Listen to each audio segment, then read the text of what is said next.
திருச்சிற்றம்பலம். தென்னாளுடைய சிவனையை போற்றி, எந்நாட்டவருக்கும் இறைவா போற்றி. அனைவருக்கும் வணக்கம். நாம் இன்னைக்கு பார்க்கக்கூடிய பதிவு என்னன்னு பாத்தீங்கன்னா, கார்த்திகை மாத பலனை பத்தி தான் நம்ம பார்க்க போறோம்.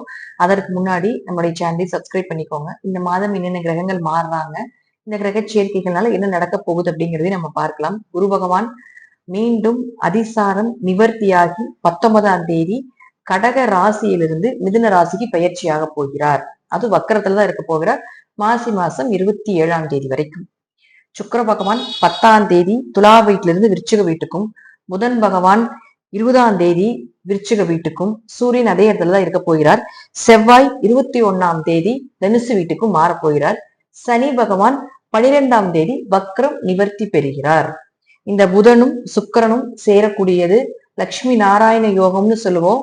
அதே போல பாத்துட்டீங்கன்னா இந்த சூரியனும் செவ்வாயும் சேரக்கூடியது மகா யோகம்னு சொல்லுவோம். இந்த சூரியனும் புதனும் சேரக்கூடியது புதாத்திய யோகம்னு சொல்லுவோம். சுக்கிரனும் செவ்வாயும் சேரக்கூடியது பிறகு மங்கள யோகம்னு சொல்லுவோம். அடுத்தது இந்த குரு இங்க வந்ததுக்கு அப்புறம் செவ்வாய் தனுசு வீட்டுக்கு வந்துடுவார். நேருக்கு நேர் பாத்துக்குவாங்க. இது குரு மங்கள யோகம்னு சொல்லுவோம். இந்த யோகங்கள் எல்லாமே இப்போ ஒவ்வொரு ஜாதகத்துக்கும் என்ன மாதிரி வேலை செய்ய போகுதுன்னு பார்க்கலாம். 4 கிரக கூட்டுச் சேர்க்கைகள் அப்படிங்கிறது விருச்சிகத்துக்கு வரப்போகுது. இந்த 4 கிரக கூட்டுச் சேர்க்கைகள் ஒவ்வொரு ராசிக்கு மிகுந்த யோகத்தை கொடுக்க போகுது. அது என்னென்ன ராசி அப்படிங்கிறதையும் நம்ம இந்த பதிவுல முழுமையாக பார்க்கலாம். விருச்சிக ராசிக்குண்டான கார்த்திகை மாத பலனை பத்தி பார்க்கலாம். விருச்சிக ராசிக்கு 1 மற்றும் 6ஆம் அதிபதியான செவ்வாய் தன்னுடைய சொந்த வீட்டுல இருக்கார். சூப்பரா இருக்கார்.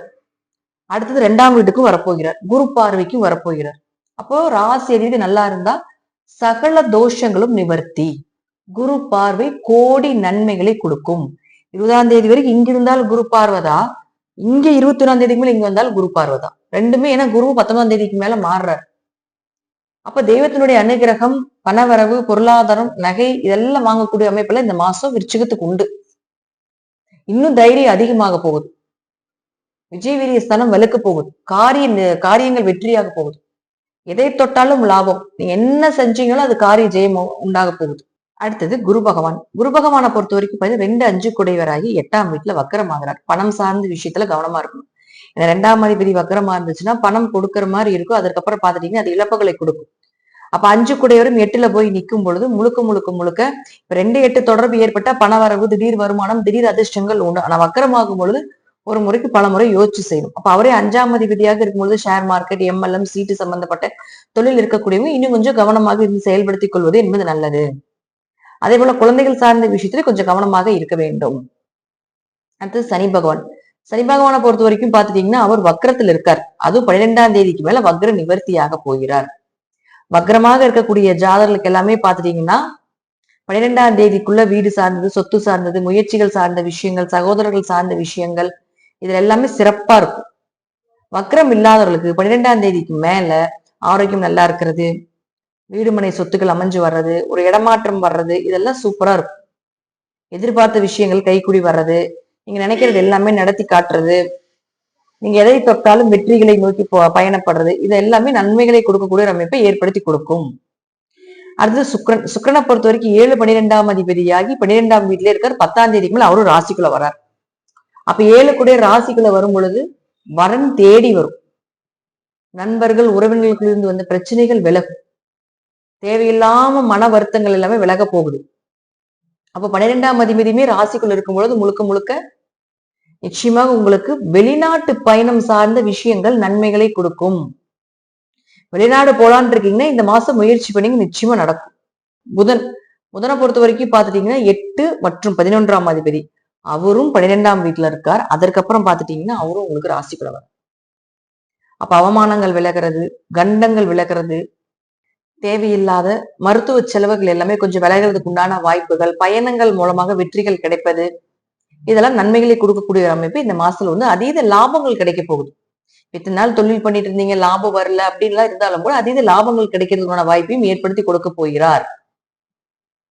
இதுல என்னன்னா ராசிக்குள்ள 4 கிரக சேர்க்கை எல்லாமே நல்ல அமைப்புலதான் இருக்கு. சூரியன் அப்படின்னு சொல்லக்கூடிய 10ஆம் அதிபதி அவர் ராசியிலே வராரு. அப்ப தொழில் பெருக்கம் உண்டு, தொழில் வளர்ச்சி உண்டு, புதிய தொழில் தொடங்குறதுக்குள்ளான வாய்ப்புகள், தொழில் இன்வெஸ்ட்மெண்ட் பண்றதுக்குள்ளான அமைப்பு இதெல்லாம் ஏற்படுத்தி கொடுக்க போகிறார். அதே போல பாத்துட்டீங்கன்னா அடுத்தது உங்களுக்கு 7ஆம் அதிபதி அவரு திருமணஸ்தானாதிபதி ராசிக்குள்ள, லாபஸ்தானாதிபதி ராசிக்குள்ள, 8ஆம் அதிபதி திடீர் வருமானத்தை கொடுக்கக்கூடியவரும் உங்க ராசிக்குள்ள.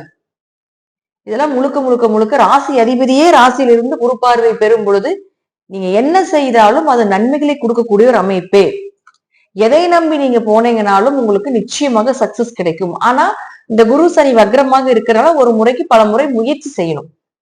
முயற்சி செய்யாம நீங்க செஞ்சீங்கன்னா அது கொஞ்சம் நஷ்டங்களை கொடுக்கும். முயற்சி செய்து செய்யும் பொழுது நிச்சயமாக அது நல்ல பலன்களை ஏற்படுத்தி கொடுக்கும் அப்படிங்கிறது மாற்று கருத்து இல்லை. விருச்சிகத்துக்கு இந்த மாசம் கூட்டு கிரக சேர்க்கை லக்னத்திலேயோ ராசிக்குள்ளோ இருக்கும்போது கொஞ்சம் டிப்ரெஷன் இருக்கும், குழப்பங்கள் இருக்கும். இது பண்ணலாமா, இது வேண்டாமா, இது செய்யலாமா அப்படிங்கிற நிறைய விஷயங்கள் நடக்கும். ஆனா இந்த டிப்ரெஷன் அப்படிங்கிறது கொஞ்சம் குறையறதுக்கு தெய்வ வழிபாடுகள் நீங்க செய்யும் பொழுதும் நிச்சயமாக அது நன்மைகளை கொடுக்கும். தெய்வ அனுகிரகம் இருக்கு, அதனால தைரியமா போராடலாம், இந்த மாசம் ஓடலாம். இதெல்லாமே உங்க ஜாதகத்துல தசாபதி நல்லா இருந்துருச்சுன்னா நான் சொல்வதை விட இன்னுமே நல்ல பலன்கள் எல்லாமே நடக்கிறதுக்கான அதீத வாய்ப்புகள் உண்டு. நன்றி. மீண்டும் ஒரு நல்ல பதிவுல சந்திக்கலாம். திருச்சிற்றம்பலம், தில்லையம்பலம், ஸ்ரீ நரசிம்ம துடிகளே சரணம்.